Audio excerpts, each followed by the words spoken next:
আসসালামু আলাইকুম, সবাই কেমন আছেন? আশা করছি সবাই ভালো আছেন।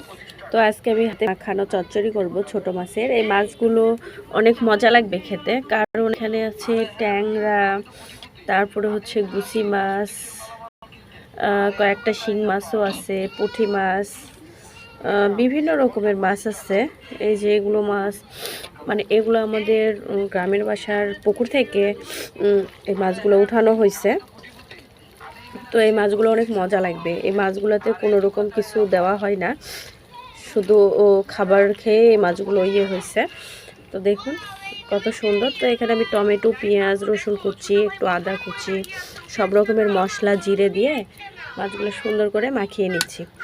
তো এইরকম হাতে মাখানো চচ্চড়ি খেতে কে কে পছন্দ করেন অবশ্যই কমেন্টে জানাবেন। আর এই ছোটো মাছ এইভাবে রান্না করে খেতে টমেটো দিয়ে কার কেমন লাগে অবশ্যই এটাও কমেন্টে জানাবেন। ভিডিওটি যদি ভালো লাগে থাকে লাইক ও শেয়ার করবেন।